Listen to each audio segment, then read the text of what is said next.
It is rightly said about ITM Dehradun that it is not merely a place to impart world-class higher education, but also happens to be an educational abode where students are engaged in various additional other practical aspects of education too.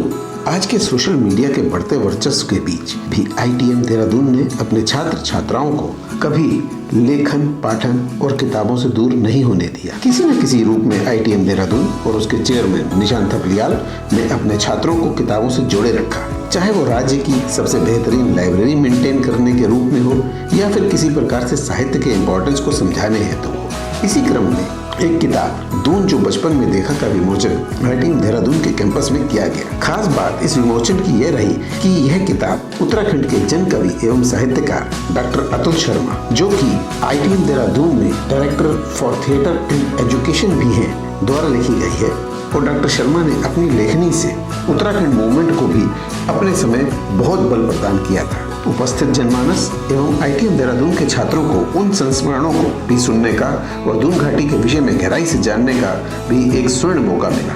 Bharatiya Janata party के प्रवक्ता रविंद्र जुगरान और ITM Dehradun के chairman Nishant Thapliyal ने संयुक्त रूप से किताब दून जो बचपन में देखा का विमोचन किया। इस अवसर पर रविंद्र जुगरान ने पुस्तक और उसके लेखक के विषय में कई जानकारियां साझा की। बहुत ही सरल भाषा और लहजे में रविंद्र जुगरान ने उपस्थित जनमानस से साहित्य एवं किताब के विषय में संवाद स्थापित किया।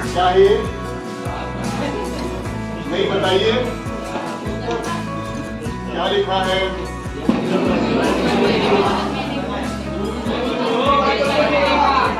सबसे खूबसूरत नेचर ने, प्रकृति ने जो हमको अपना आशीर्वाद दिया है, दून वैली के मुकाबले का कोई वैली पूरे हिंदुस्तान में नहीं है। ये मैं डंके की चोट पे कह सकता हूँ। Ravindra Jugran lamented that Doon Valley is getting transformed into a slum city. और अब उत्तराखंड बनने के बाद से हमने इस दून वैली को एक स्लम सिटी की ओर हम ले जा रहे हैं। प्रकृति ने तो, नेचर ने तो यहाँ सब कुछ दिया है। किताब के विषय में बोलते हुए डॉक्टर अतुल शर्मा ने कहा कि इस किताब को लिखते वक्त उन्हें ऐसा प्रतीत हुआ जैसे कि वे अपने ही बारे में लिख रहे हों। आपने ये बुक को कैसे लिखा और क्या वजह रही? किसी शहर के बारे में लिखना दरअसल अपने बारे में लिखना होता है। तो जैसे मैं इस शहर के बारे में लिख रहा हूँ तो मुझे लग रहा है कि मैं अपने बारे में लिख रहा हूँ।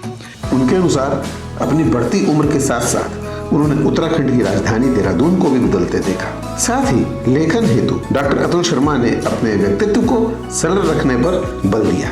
क्योंकि इस शहर में ही मेरा जन्म हुआ और 1956 में मेरा जन्म हुआ, और उसके बाद जैसे जैसे आगे बढ़ते चले गए तो ये देहरादून को मैंने उस दृष्टि से देखना शुरू किया। इतने सरल शब्दों में और इतने भावुक शब्दों में आपने इन्हें समझाया। शब्दों का चयन कैसे कर लेते हैं सर आप, जो पब्लिक आपसे सीधे रिलेट कर सके?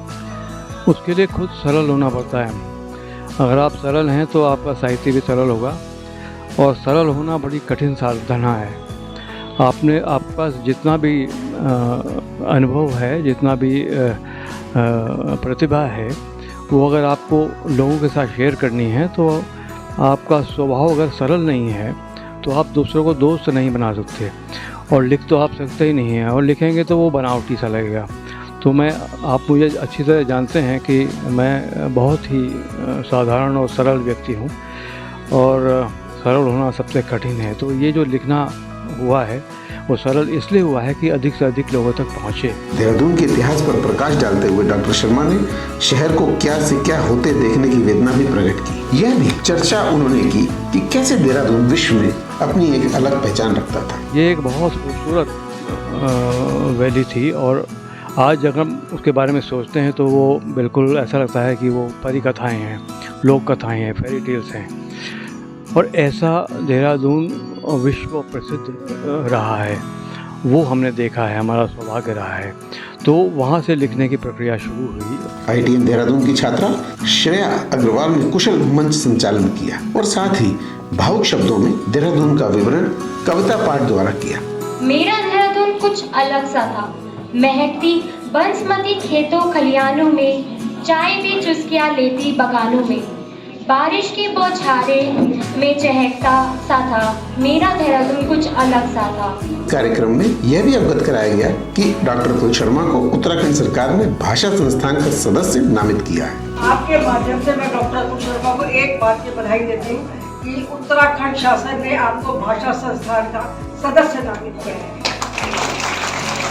भारतीय जनता पार्टी के प्रवक्ता रविंद्र जुगरान, आईटीएम देहरादून के चेयरमैन निशांत थपलियाल, कवि और साहित्यकार डॉक्टर अतुल शर्मा, आईटीएम देहरादून के निदेशक डॉक्टर आर.एल. भट्ट और प्रिंसिपल डॉक्टर अंजू गरोला मुख्य रूप से उपस्थित थे। अंत में आईटीएम देहरादून के चेयरमैन निशांत थपलियाल ने उपस्थित जनमानस का धन्यवाद किया और किसी भी कला को पूर्ण करने व सीखने में साधना का महत्व बतलाया। पढ़ाई का जो समय बांध रखा है उस समय में भले ही किताब खोलो या ना खोलो, पर वहाँ पे अपना बैठना जरूर साथ। अगर 1 घंटे आपने बोला है बैठने के लिए, भले आप किताब खोलें ना खोलें, आप बैठना साथ। बैठना साधने का मतलब बस इतना ही होता है कि जैसे आप दिया जलाते हैं, जैसे ही आप दिया जलाते हैं और रोशन हो जाता है पूरा कमरा, वैसे ही जैसे ही आप बैठते हैं और बैठना साध लेते हैं तो आपके अंदर का एक दिया जल जाता है। फिर वो आपको गाइड करता है कि आपको आगे कैसे करना है। कार्यक्रम का समापन रंगारंग प्रस्तुति जो कि आईटीएम देहरादून के छात्रों द्वारा दी गई उसके साथ हुआ।